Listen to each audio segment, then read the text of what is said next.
ad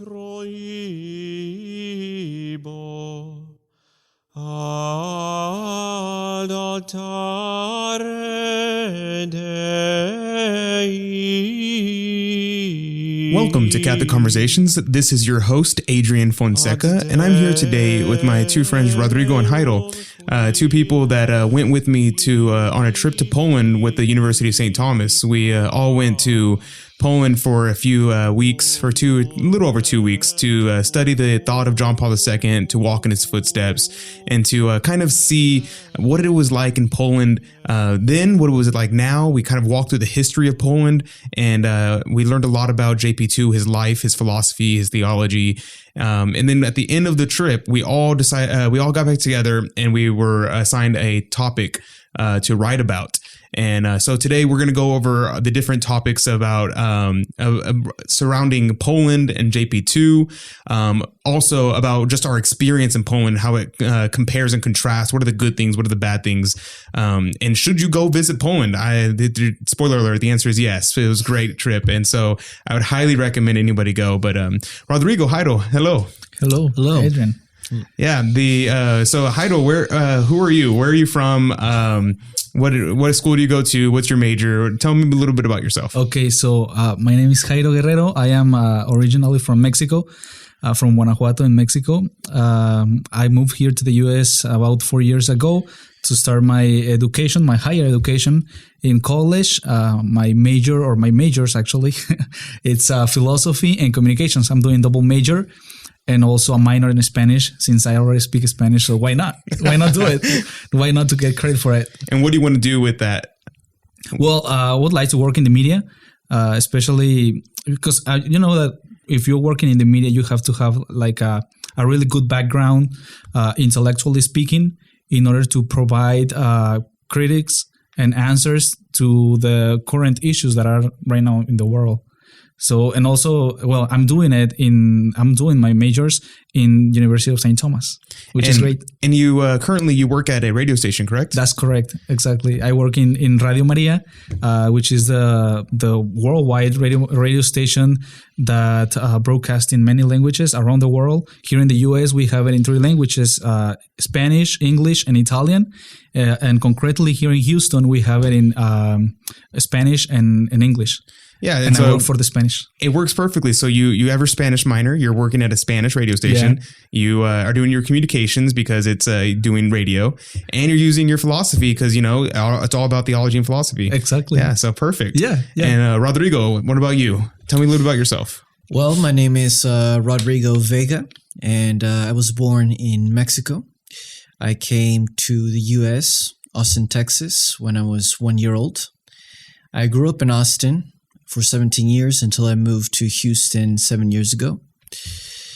And currently I'm attending University of St. Thomas to pursue a major in international studies with a specialization in diplomacy. Interesting. And so what do you want to do with your international studies degree?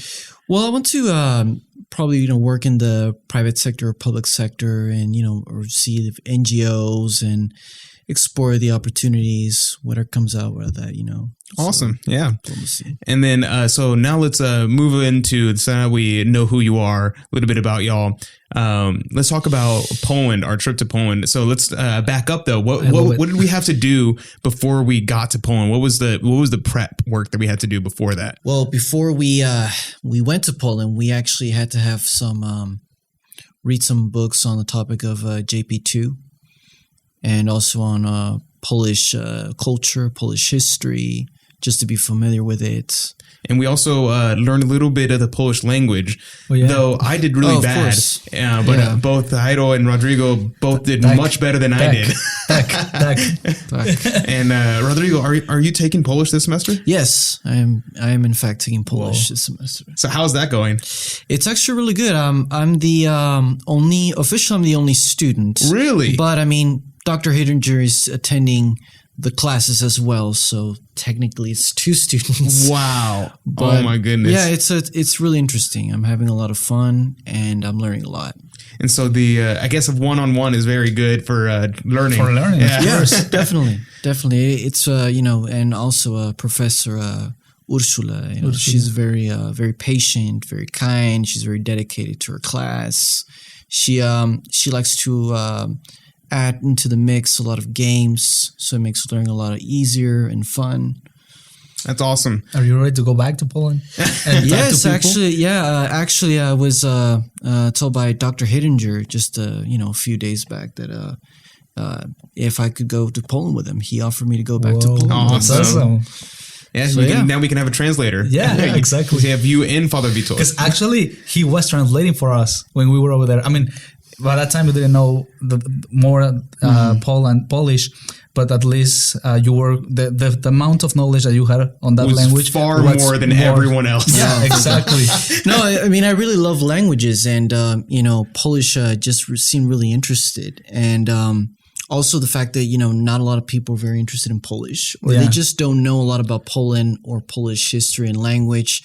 So I decided to dig deeper and learn more about it.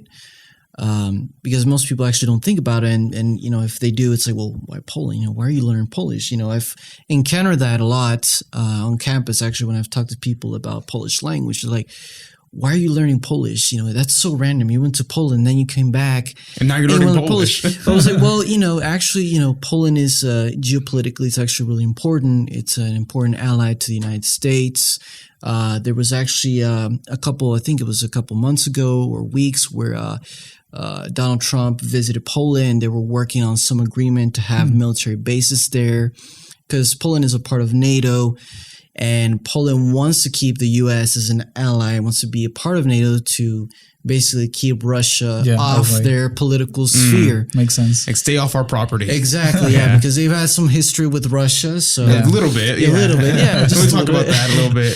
So, and that's why, I want to also, use my major in Polish and see, if there's any opportunity to work in Poland to,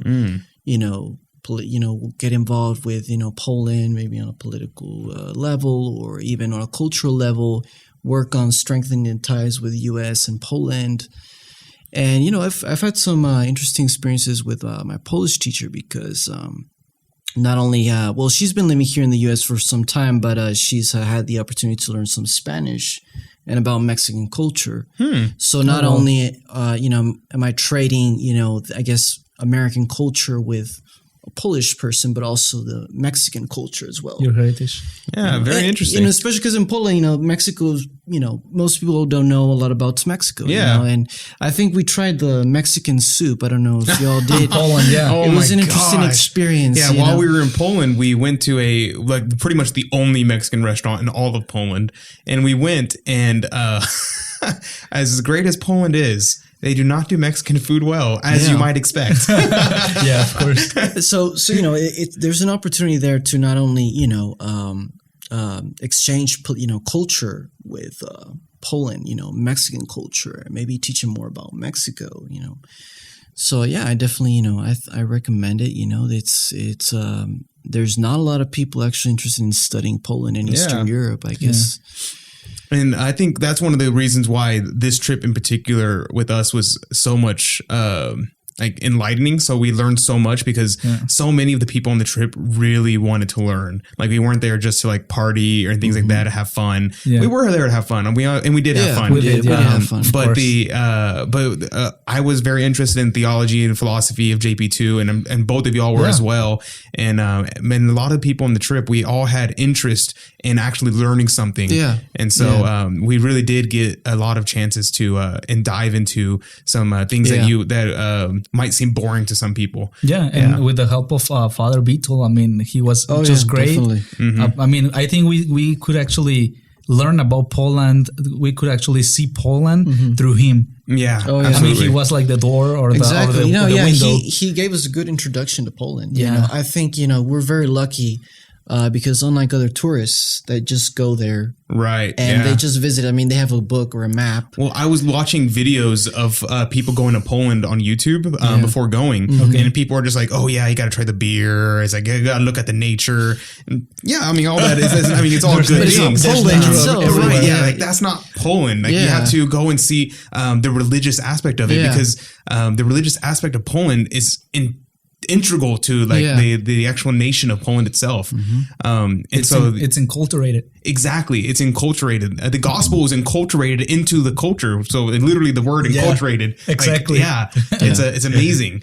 That's why we love it. Yeah, exactly. Like, did y'all know that the king and queen of Poland is Our Lady and our Lord? Like, that's crazy. Like, how awesome is that? I know, that was for me when I learned about that. I was like, this is incredible. I mean, you don't see that in any other place. Anywhere. Anywhere. Imagine. Except somewhere else, which is Mexico.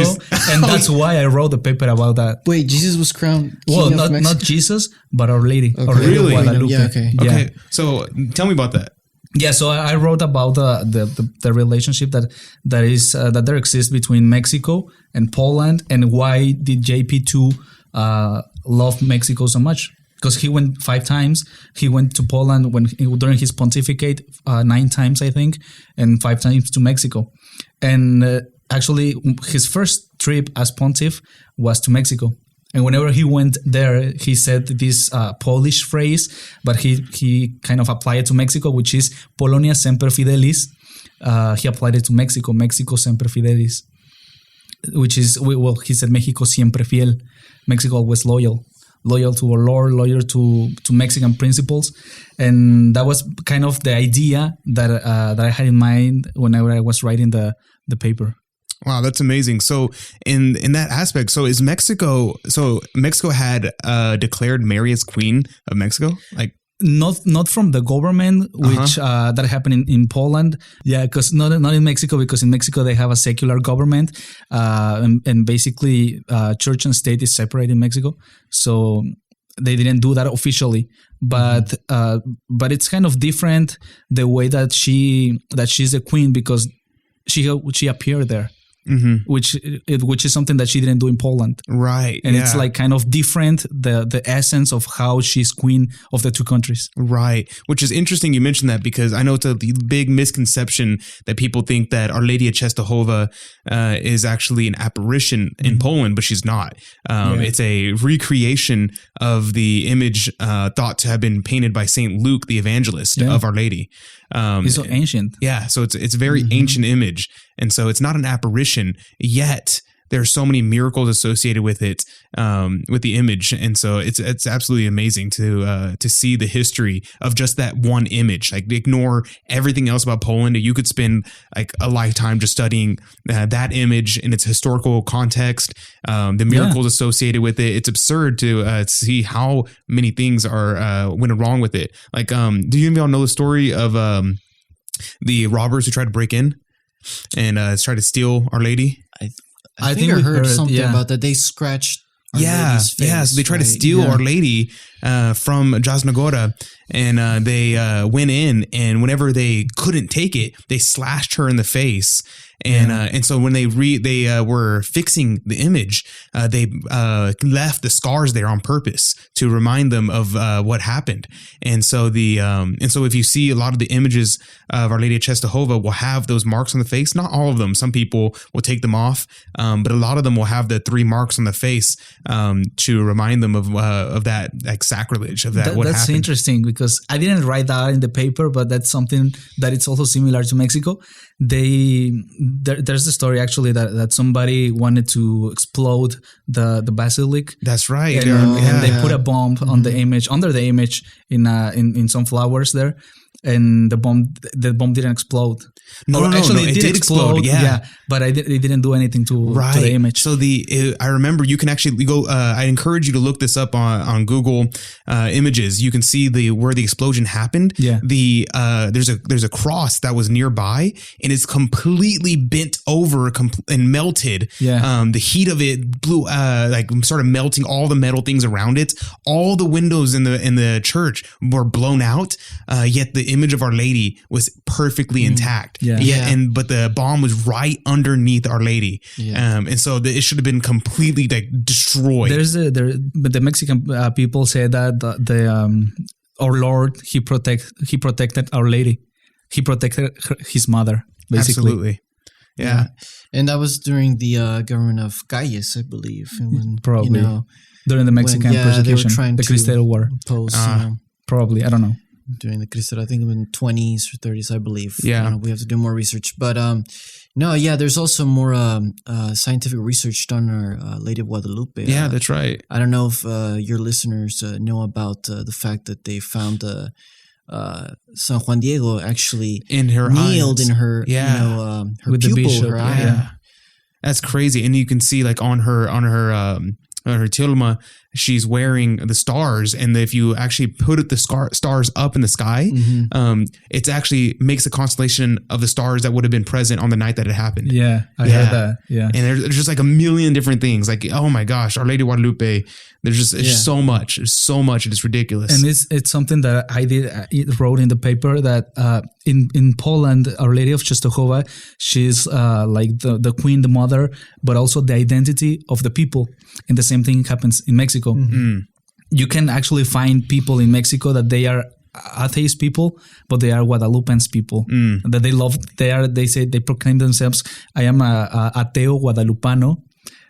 Which is that they don't. I mean, they are atheists, but they are Guadalupans. They believe in That's the crazy. Virgin. That's crazy. That's crazy. I mean, how can that happen? Yeah, no, but I mean, yeah, I haven't met one of them like that, but I've met like people like say like, oh, I don't believe in the Bible. There's just a bunch of stories, or kind of atheists. But then they'll send messages like on WhatsApp, like, "May God bless you." Or they have the God tattoo of the protect- Virgin like, of the you Mary. just- Yes. Like So it's so common to see like people who are like gangsters or things like that. Yeah. Like and it's crazy to think about. I have so many people like that, and but they'll have a tattoo of Our Lady on their arm or on their back or somewhere on their body. And it's like do you not see the cognitive dissonance of having like an image of Our Lady but being like a total like Yeah. I mean, It's crazy. But it's become part of more of a national identity. Exactly, like Poland, yeah. And I think it was actually the first flag of Mexico. Really? And I wrote that also in the paper. Yeah. Yeah, when Miguel Hidalgo started the rebellion against the Spaniards. I did not know that. Independence War, yeah. He had like a standard, a Guadalupe standard. Wow. Huh. And the same thing in Poland, right? In Poland, they had their first national anthem or a anthem was an anthem or a song of Our Lady of, I think it was the Mother of God or something like that. Really? Yeah. Wow. Yeah, so there are a lot of connections between the That's two very countries. interesting. That's why JP2 love a lot Mexico. Well, that makes Because, sense. I mean, he knew his own story, his country's story, but I guess that whenever he visited a lot of the countries that he went to, he would do a research about the historical background of the people and all of that. And I'm thinking, I mean, we don't know, but I'm thinking that he fell in love with Mexico. I mean, we can actually see in his messages and all of that. But I would say that he fell in love with Mexico because he actually proclaimed himself a Mexican Pope. Really? Yeah, he said when he went to Mexico, I think it was in his fourth visit. He said, "Now I am a Mexican Pope." Wow, Yeah. that's crazy.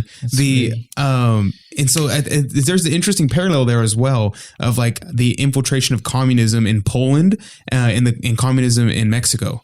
And to see that That's parallel. another point. Yeah. that I Mexico wrote in the officially paper. has never Whoa. been communist, Right, but there have right, been right. measures, that you could consider communist. Mm-hmm. You know that. The current president of Mexico he's kind of like a socialist, right?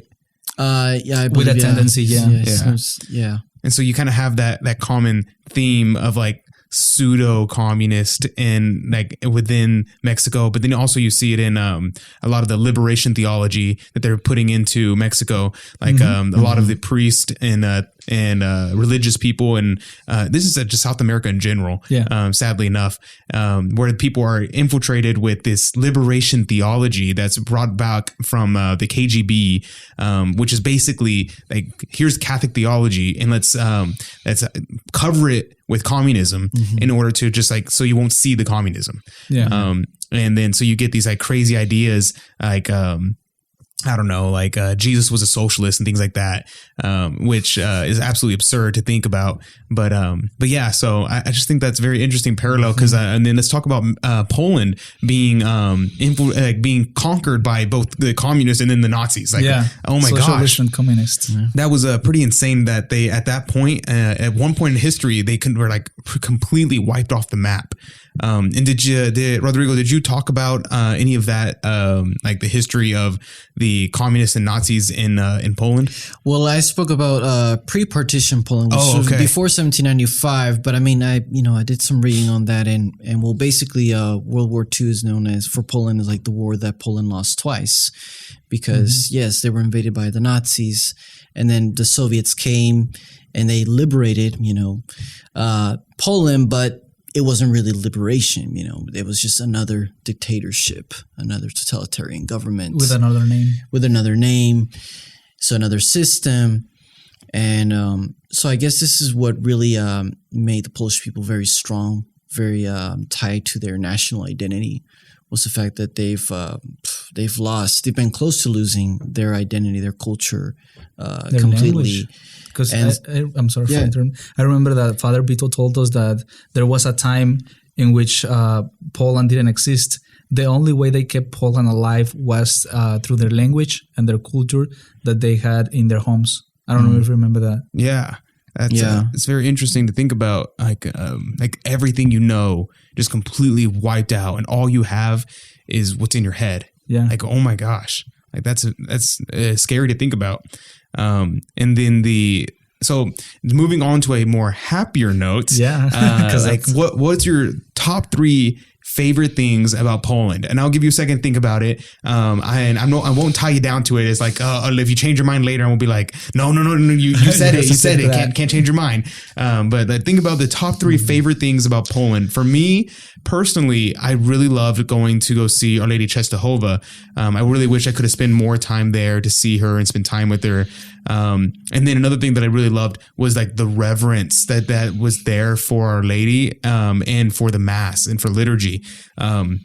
There was no use of extraordinary ministers of Holy Communion.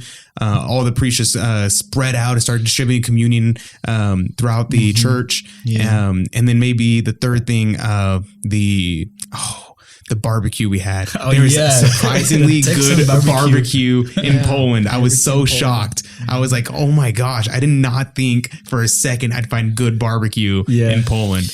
But yeah, what about awesome. y'all? I loved it. And also something that you said, the priests, they were wearing their cassocks. Yes. Everywhere. Yes. Cassocks. All the priests there are wearing their cassocks, and at the very, very minimum, they're at least wearing their clerics. Yeah. So I'm just like, oh my gosh, that was amazing. Like you can just look around, you're just like, there's a priest over there, there's a priest over there, there's a priest over there. They're just like all over the place. Yeah, and that's something really good, because that reminds you, the simple fact that they are wearing their cassock, that reminds you of God. Absolutely. In a secular world. Yeah. And I think that's why Poland has kept their Christian or Catholic identity so alive. Yeah, did y'all see the whole event with the kid who's 15? Yeah. I saw it. Oh my gosh. Holding the crucifix. Yes. So there was a huge LGBT rally going on, and and this Polish kid, he was about 15 years old, saw that they had an image of Our Lady of Częstochowa that was they replaced her halo with a rainbow flag, and he was like, oh my gosh, they're desecrating my mother.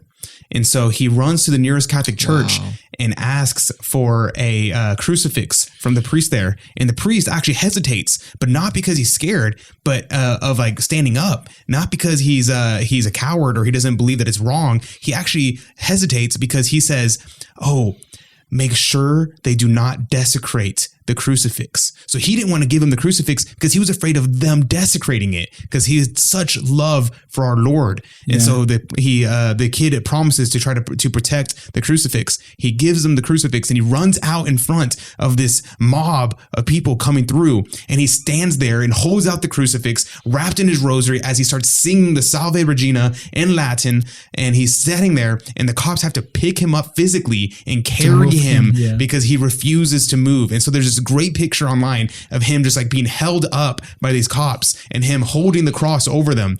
And it's oh my gosh, it's an amazing image to see such courage from a young man, younger than all of us in the room, and younger than most people. And I don't know if I would have the courage when I was 15, and better yet now. That's the same question that I asked myself when I saw that picture. When I read the article, I was, Whoa.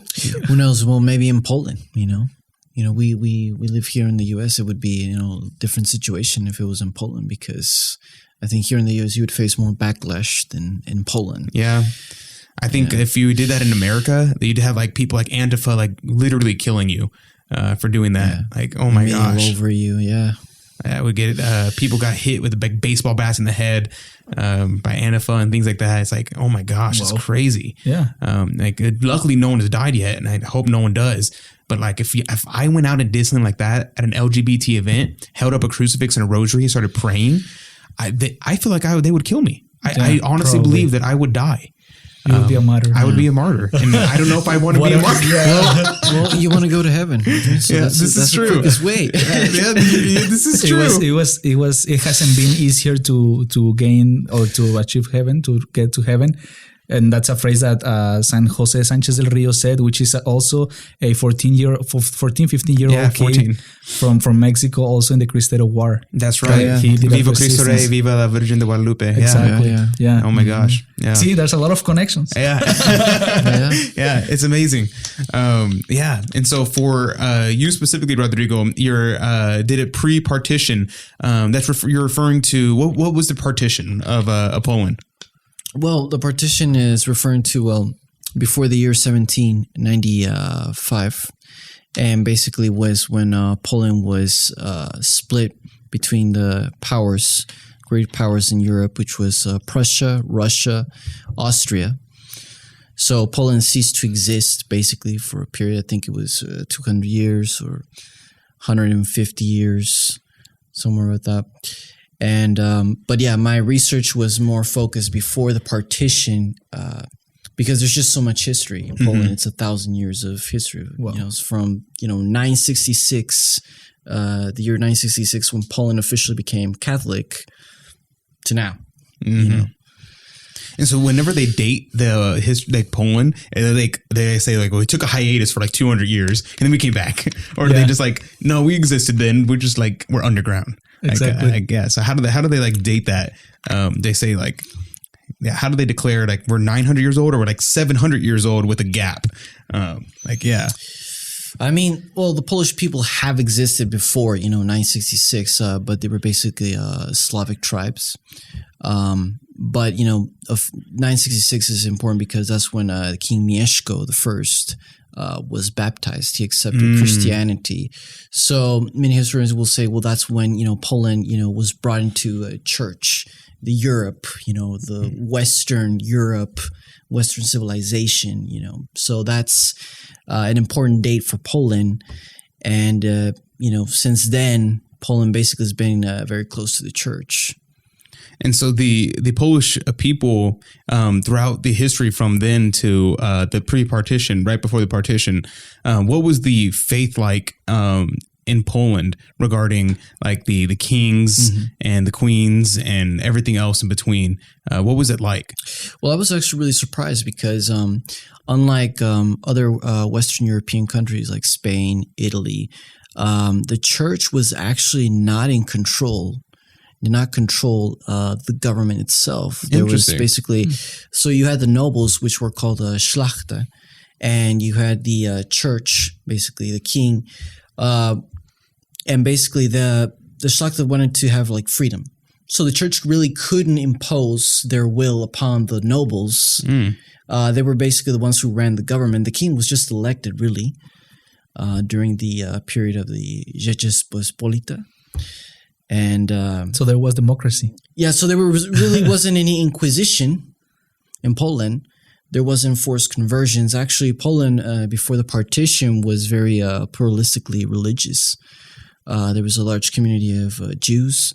You also had Orthodox, Unites, and after World War II, Poland became more homogenous, actually. But throughout most of its history, it was actually very diverse religiously. And so there was this notion of tolerance. Of course, there was a lot of disagreements.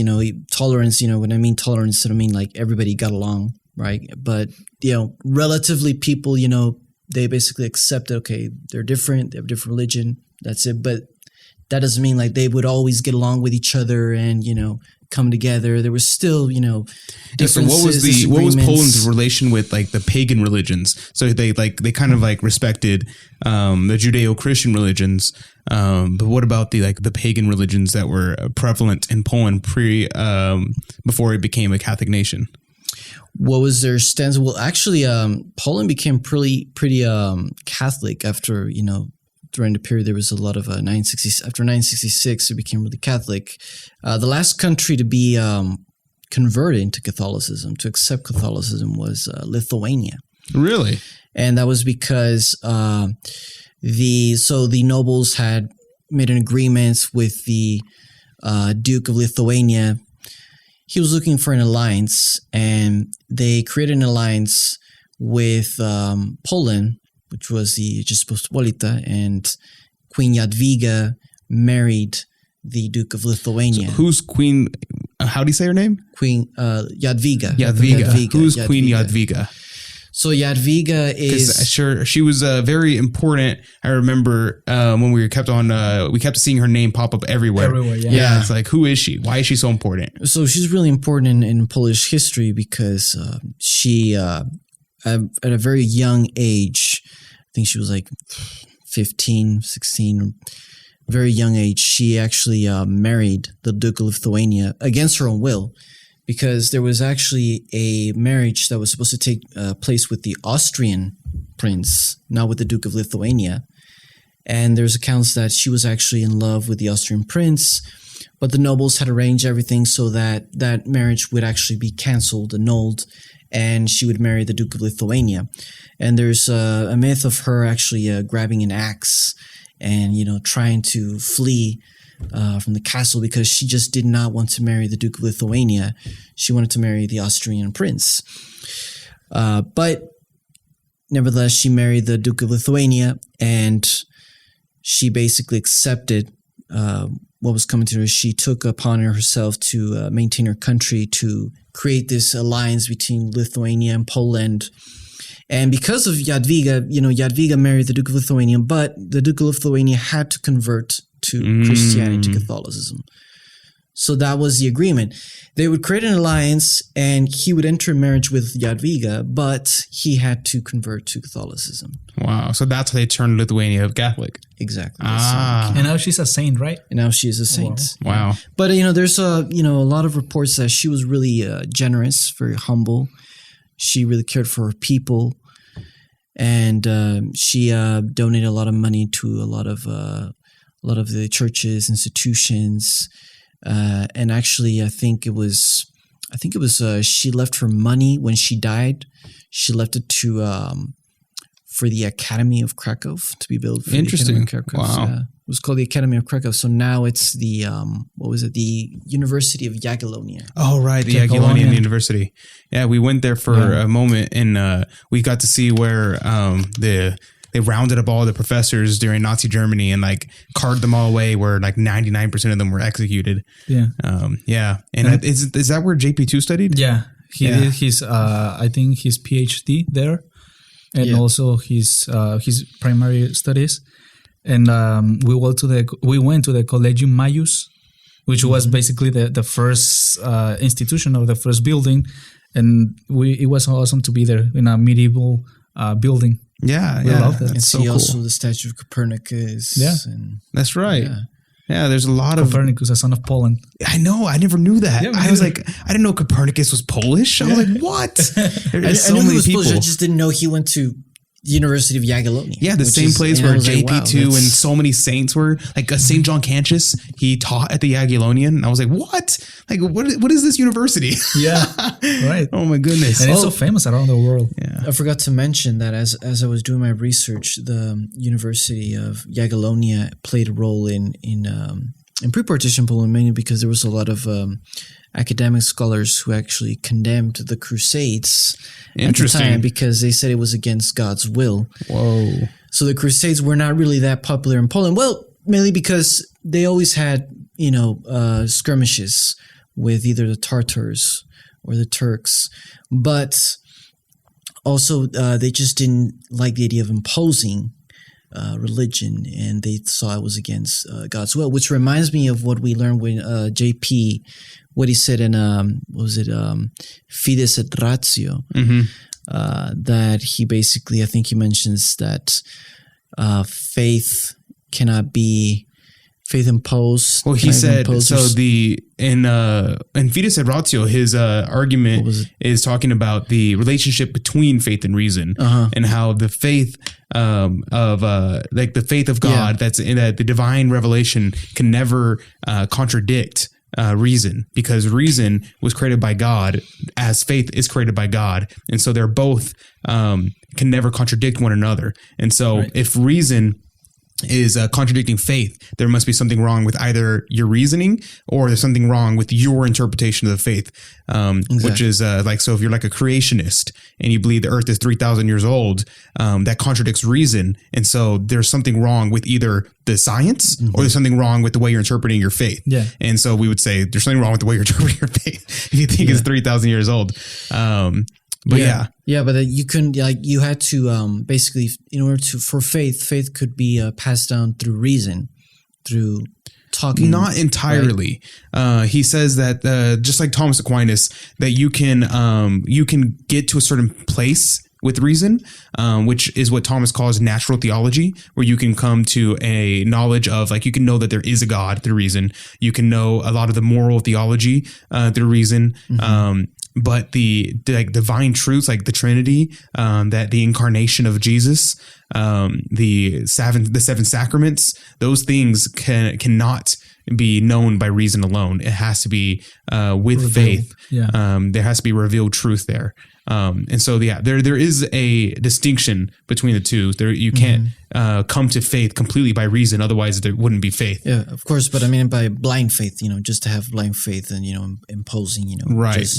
That I think it was a person should accept, they should okay, this makes sense, I'll accept faith and everything. I think it was maybe I'm not citing Fides and Ratio. You know more about this than I do, but So Adrian has actually been my mentor in Poland. That's something I should mention. I don't know about that. I don't know about all that. He's been very helpful in understanding more about church history and theology, and So thank you, Adrian. Yeah, that's helpful. But but I was really interested in that Poland, it was more about, not actually imposing faith or religion, and that they actually condemned it, which was interesting. I found it very interesting. Yeah. I don't know if I completely agree with them, but interesting. Definitely interesting. Yeah, it's interesting. Yeah. The Crusades are an interesting topic that maybe I will do one day.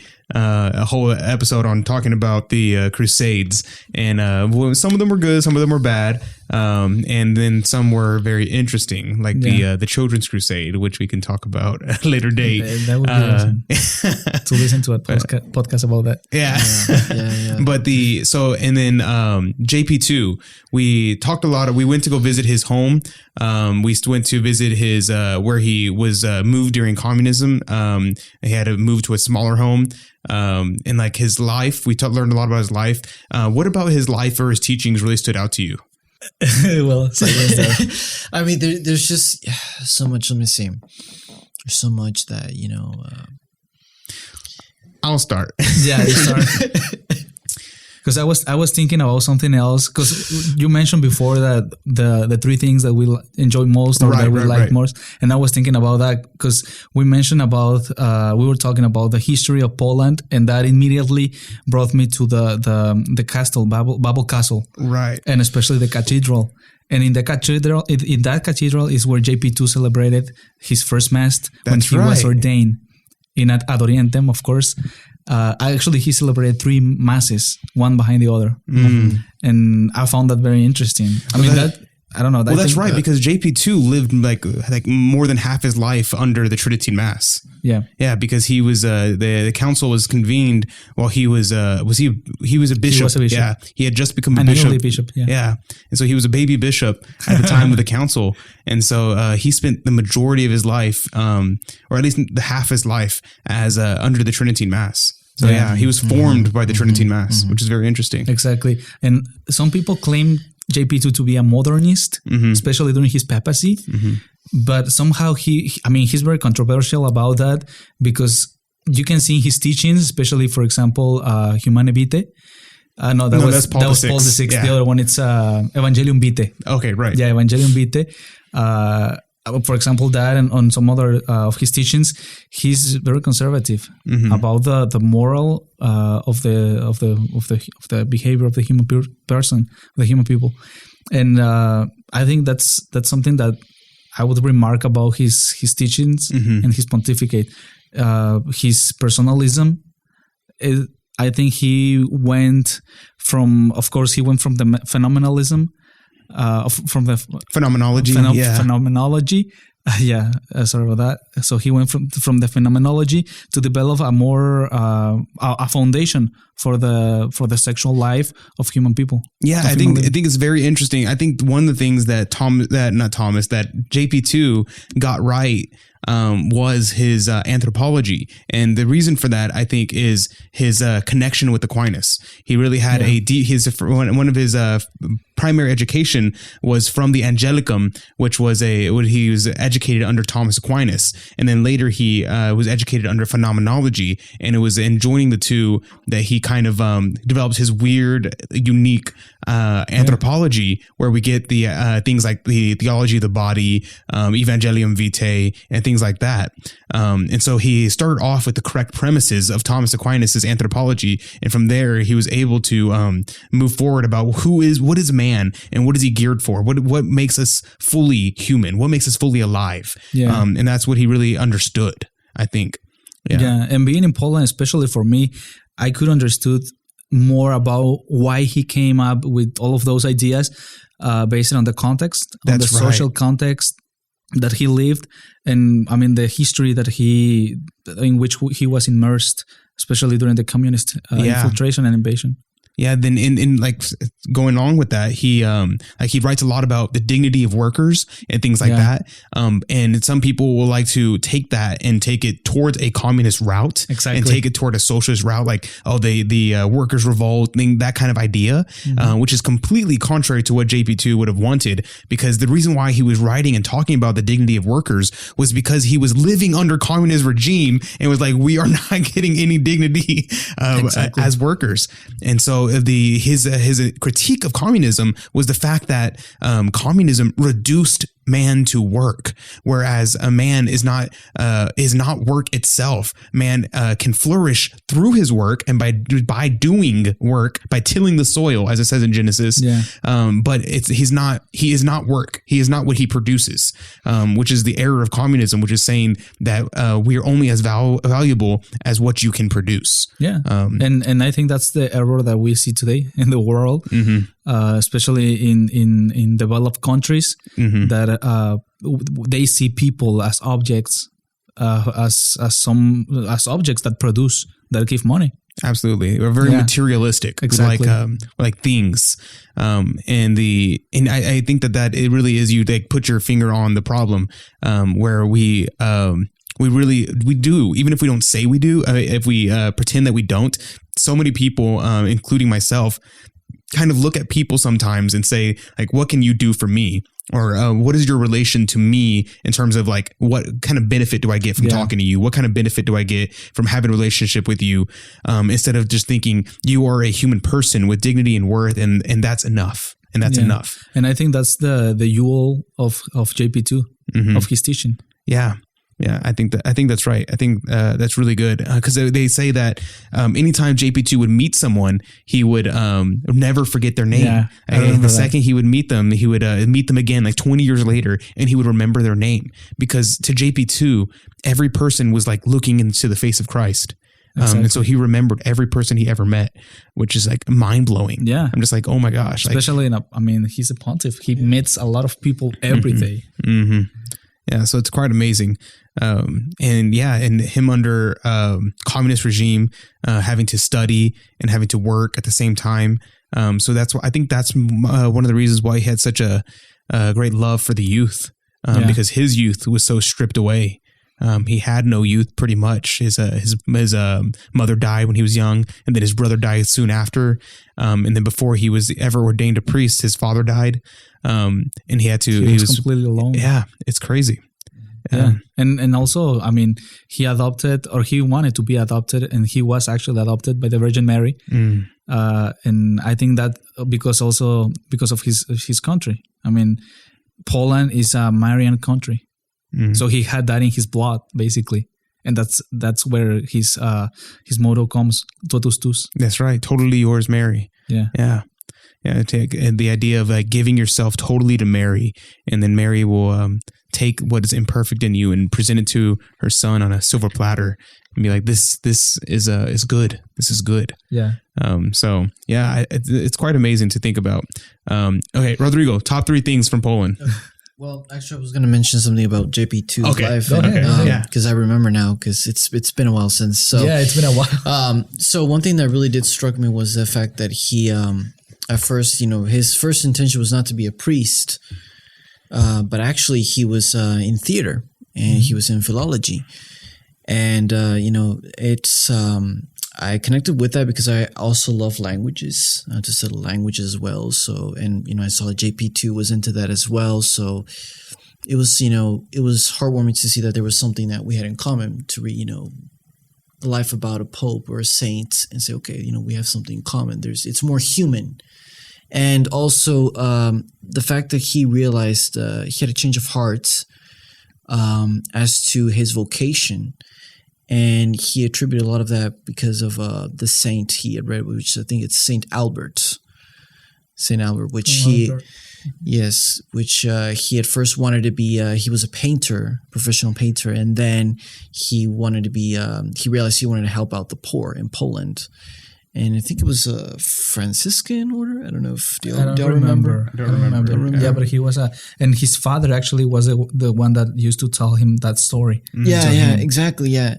So, I think, that's definitely interesting how he had a change of heart in his vocation. Yes, there's a great parallel between him and that saint. Yeah, and it's interesting, because you can say, well, you never know what the Lord has in store for you, You may think, okay, this is my plan, but that may not be the plan for you, You may have something else. There may be something else for you, and it might be even better than what you thought it was. So, it made me think a lot about my life, my vocation, and, analyze it. So it's a lot to reflect on. Yeah, absolutely. It's very interesting to think about, to see like where am I headed? Quo vadis, which is in Rome, and there's Saint Peter was going towards Rome, and all of a sudden he finds out that there's like a huge persecutions in Rome, and he was like, no thanks, I'm not dying today. Yeah. And so he turns around and starts walking away from the city, and all of a sudden he sees a man in the distance, and he looks, and he's like, this man looks familiar, and the man gets closer and closer, and he realizes that it's our Lord. And he goes, my Lord, why are you going to the city? And he goes, I'm going to go get persecuted with my people. Yeah. And Jesus turns to Peter and says, Quo vadis, where are you marching? Where are you going? Yeah. And Peter turns around. And that's a question I think that we can apply to every one of ourselves. Where are we going? I mean, with our lives, with our vocation, especially, in this modern world, in this context, I think that the trip to Poland helped us, all of us, but especially helped me to analyze, to reflect once again, to put things in order. We could say that. And I think it's a trip that everyone should take, because that's really like a trip that changes your mind, because you enter into a atmosphere, into a reality that you are not used to, especially in living here in the continent. I mean, we have never been under a totalitarian regime, such as communists and Nazis. Yeah. We have never had that degree of persecution, at least not in recent years. Of course, we had it in Mexico, but and that's something that also amazed me a lot. But I think that being to Poland has been just life changing. We could say that. I mean, it's a typical word or phrase that people use, but it has really been life changing, and especially getting to know the man that everyone loved in Poland. Mm-hmm. I mean, everywhere you went, you could see a image of JP2. Yeah. Everywhere. Yeah. Yeah, like, I don't think there's a single church that didn't have an image of JP2 in it. Yeah, even public places. Oh my gosh, that was one of the other things that I loved about Poland. Every street corner had like a small shrine to some saint, whether it was Mary, JP2, or some obscure Polish saint that I've never seen before in my life. Yeah. Oh my gosh, it was amazing. And a lot of churches that had relics of saints, which was so many relics. Yeah. Holy moly. And to be honest, that's, it helped me learn about Catholic faith. I think there's so many elements that, here in the U.S. and also in Mexico, that there's just been wearing away. And in Poland, it seems to be intact. So you learn the Catholic faith as it is, not some other version of it. For example, not eating meat on Fridays. Oh my gosh. Yeah. I confess, I didn't know that we were not supposed to eat meat on Fridays. Well, I bet you 99% of people that are listening right now do not know that you're not allowed to eat meat on Fridays. Yeah. It is technically still in canon. And by technically, I mean, it's still in canon that you have to, it's the law. It's the law. You have to abstain from meat every Friday of the year, including every Friday in Lent. Yeah, of course. And in Poland, it's just natural. Nobody eats meat on Fridays. Yeah. The only place that even offered meat on Fridays was when we went to like the big cities where there's a bunch of people tourists. or just a bunch of tourists. Yeah. And so but when we were out in the countryside on Friday, nobody even offered meat. Like that was not an option. Yeah. No, I had a fish burger one time when we went to a restaurant there when we did a pilgrimage. It was one of the pilgrimages. I can't remember which one, but someone ordered a burger and they just said, "Oh no, we don't serve meat on Fridays." That's right. Yeah. And so then it was my turn to order, and I was like, "Oh, I'll just have a fish burger." So I had It was in the fish shrine burger. It was actually really delicious. Divine Mercy. So. It was in the shrine of Divine Mercy. Divine Mercy? I remember. Okay. Yeah. I remember that because I was behind you in the Really? line. Yeah. Okay, yeah. No, but yeah, it was really interesting. Yeah. And also, all the shops in the small cities close at 6. That's right. And they're all closed on Sunday. Yeah. And on Sunday, yeah. All of the shops are closed on Sunday. There's I think one grocery store that was open on Sundays and then everything else is closed on Sunday. It's crazy. Yeah. And Father Vito was telling us that all the politicians running for office, they all have kids that are priests. Yeah. Like what? Wow, that's what? awesome. Wow. Oh my gosh. That's amazing. I mean, I think that's why Poland has, also because of the impact that JP2 had globally, but Poland is raising. I mean, it's going up economically speaking, and also it's appearing more on the map. We could say that in the global map. Poland, it's going up. Something that I also love about Poland was the monastery, the Czerna. We went to Czerna. We went to a Carmelite monastery. Yeah. And at the Carmelite monastery, it was incredibly peaceful. It was amazing. And we had so much time to sit and just pray and to reflect. And a lot of us were enrolled in the Brown Scapular. Rodrigo, you were enrolled in the Brown Scapular. Right. Tell me about that. Well, it was a really interesting experience. It was really beautiful. I loved it. And it was actually my first time being enrolled in the scapulary. I didn't even know that there was such, I guess initiation into the scapular. So, and I learned a lot about the scapular. I've always seen the scapular, but I never okay, what is it? Or, what does it do? Until Father Vito went into depth and he talked about it, and then he initiated us into the scapular. And so I understood all the rich history behind it and the importance of it. Yeah. And in JP2, whenever he was shot by I forget his name. Ali. I think it wasn't. He was shot, and he was he was taken to the hospital. He whenever they went to go have surgery on him, he told them, "Do not take off my scapular." Yeah, and so they had to just move the scapular to the side while they were operating because he would not let them take off his scapular while he was being operated on, because he knew that the promises of Our Lady were true, that she would protect him and that she would be there with him. And so he kept his scapular on. In fact, if you want to know more about the Brown Scapular, just so happens that I did an episode on the Brown Scapular a few weeks ago. Okay. And so you can go back and listen listened to that one. I did a hour-long episode talking about the scapular from Elijah in the Old Testament to today.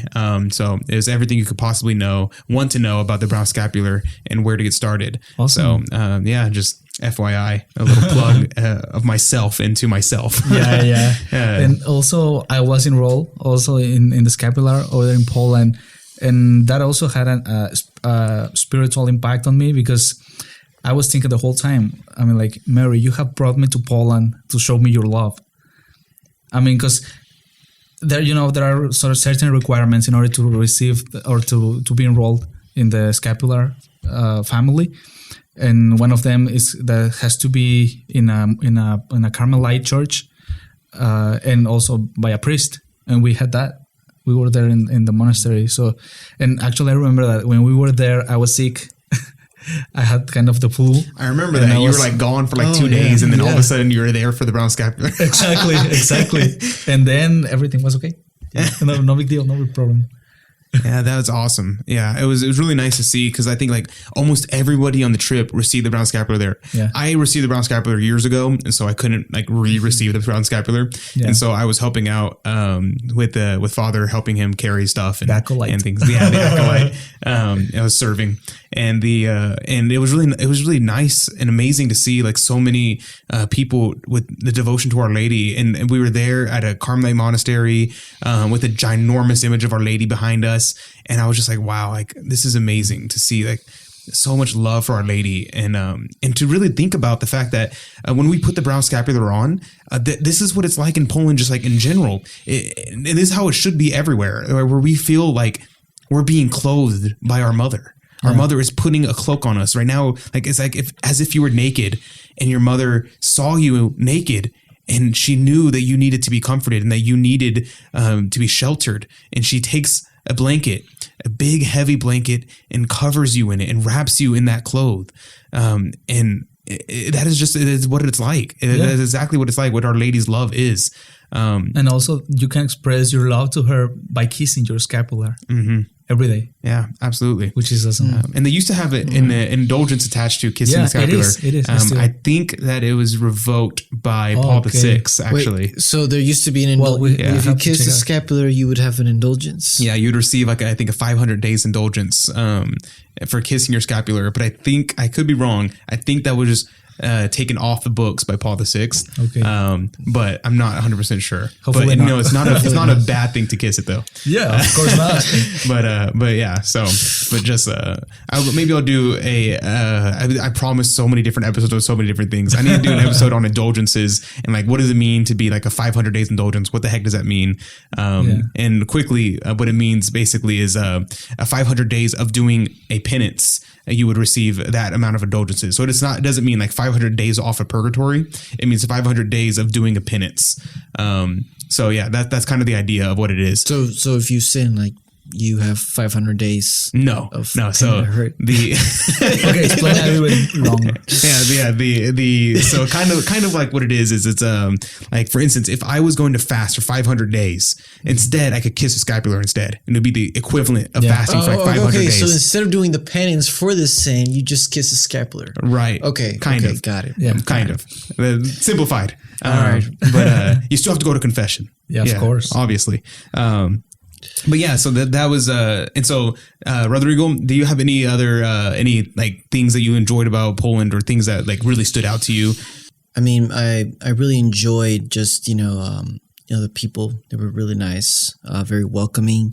There was a lot of curiosity as to where we were from. And whenever we tell them we were from Texas, United States, they were like, "Oh, America, Texas!" Especially Texas. Their reaction to Texas was greater than the reaction to US. Yeah, exactly. Yeah, no, indeed, it was. It's interesting, Texasu. They call it Texasu. Texasu. Yeah. So I really enjoy seeing their the fact that they were so it was a heartwarming welcome, and they were also really happy to see us, and so I enjoy that. And so I'm very curious to see, okay, with a little bit more knowledge of Polish, how will it be? Will we a little bit more knowledge about history, history. And the faith of Poland, all this new things that knowing, like going back. Yeah, of course. Yeah. I think it was very interesting to contrast the people that we met in Poland versus whenever I went to Israel the year before that. So the summer before this last summer, I went to Israel, and the people there in Israel are not exactly the nicest people there.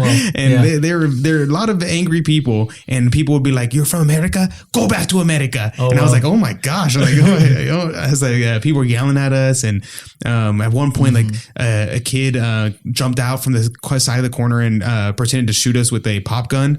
And I was like, "Oh my gosh." Wow. Yeah, it was terrifying. But that was Christian people? No, that was Muslims. Okay. Yeah. We were in the Muslim quarter. But in Poland, you were just there and everybody's so happy. People were just joyful. Yeah. It was very rare to see some people that were angry or were rude. That was very, very rare. And so it was very interesting to see the contrast between the two countries that I was at. And then obviously there's a huge difference between that country and America, where it's very interesting in America. I guess there's totally different cultures depending on where you are in America. I think in Texas, we're pretty nice. Yeah, exactly. I think you could say like each state is a country. Yeah, really. We're all our own cultures. Yeah, that's precise. That is precisely the name of the country, United States. United States. Yeah, exactly. States. No, but also, Polish people love to dance. And we had, I think you were. Oh, yeah. Oh, my gosh. Right? All of us were there. That Sunday night. Yeah. It was Sunday night. There was a concert in Krzeszowice. They had American music. And I was like, what? Yeah, it was a mix of like American music, and they also had Caribbean music. Yes, Spanish music and country music. Yeah. What was up with that? So they really love to dance. They were really dancing. That's the other thing I noticed that was interesting about Poland. Most of the people are dancing with someone they came with. Like they weren't dancing with strangers. Okay. Which I thought was very interesting. There's a very, I guess, respect for other people. And so it was very interesting to see. Like I was watching the crowds, and it seemed like the same people would dance with the same people. There wasn't like going and asking different people to dance. It was like you went with a girl and you were going to dance with this girl while you were there. So I thought it was very interesting to see. It's interesting you bring that up because I think Poland would be known as what they call a low trust society. That it's only like they trust certain people, and the strangers they don't. It takes time because when we went to the bar in Poland downtown, I think it was Katowice. I was asking this Polish girl who was a bartender different drinks, and she told me, "Do you trust me?" And I was like, yeah, I trust you. I was like I don't think you're gonna kill me. Why wouldn't I? I mean, you're the bartender. You're Polish. You know the drinks here. So, but it was interesting that she asked that question, and it really stayed with me. And it's like, well, I guess Polish people have their own circle, their own tight circle, and they're not mean to strangers. They're just it takes time for them to warm up to you, and I think that all has to do. It goes back to the communist era. Yeah, you couldn't just talk to anybody. You couldn't you didn't know who was a communist and who was. Yeah, you couldn't congregate with people outside because the communist government could think you were starting a rebellion, or you had to be careful what you talked about, who you talked to, because they were keeping tabs on you. So I think that's something that's stayed in. Wow, I never thought about that. That makes sense. Now that you bring it up, wow, I never thought about it. That's very interesting. Yeah. All right. Last thoughts on Poland. My last thoughts, I'll start. I thought Poland was amazing. I learned a lot about JP2, about the saints of Poland. I never knew how many Polish saints there are. There's there's just unbelievably an amount of saints. So I would encourage people to go and look up the Polish saints and find out more about them, what great things they did, but also look at what's going on in Poland today. Like there's so many courageous people in Poland today that we don't see elsewhere. And so I think that in the Marian love, the love of our mother, that is such a beautiful aspect of Poland, and something that we can learn and bring back to America. Our love for Our Lady. If we bring that back, the world can change if we just love Our Lady. Heidel. Yeah, and following up with that, I would say that people have to go to Poland, especially Catholic people. Because that revitalizes your life, your spiritual life. That being in Poland teaches you how to be Catholic, although you have to continue your formation, your education when you come back home. Exactly. Or stay in Poland. Or stay in Poland. Marry over there. Marry a Polish girl. Yeah. And Rodrigo. I agree with Jairo, and it's a must see country. It should be a priority, especially to Catholics. I think there's just a lot of history. There's a lot we can learn about Poland, and it just it breaks my heart that it just doesn't get the credit it deserves from people. And I think it's helped Poland maintain its culture, its history. Not being so widely known, but also a lot of people overlook it. So yeah, and Jeszcze Polska nie zginęła. Which means Poland is not yet lost. Poland is not yet lost. Yeah. All right. And with that, we will close out. So share the podcast with someone you think would be interested. You can subscribe to us on iTunes, TuneIn, Stitcher, Google Podcast, and anywhere you listen to podcasts. And we're on iHeartRadio now as well. So if you want to listen on iHeartRadio, I am there as well.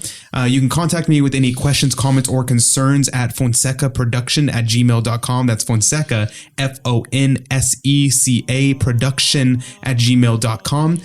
With any questions, comments, or concerns, soapboxes, negativities, or positivities, or anything in between. And so we will close out as always in a Hail Mary. In the name of the Father, and the Son, and the Holy Spirit. Amen. Ave Maria, gratia plena, Dominus tecum, benedicta tu in mulieribus, et benedictus fructus ventris tui, Iesus. Sancta Maria, Mater Dei, ora pro nobis peccatoribus, nunc et in hora mortis nostrae. Amen. In the name of the Father, and the Son, and the Holy Spirit. Amen.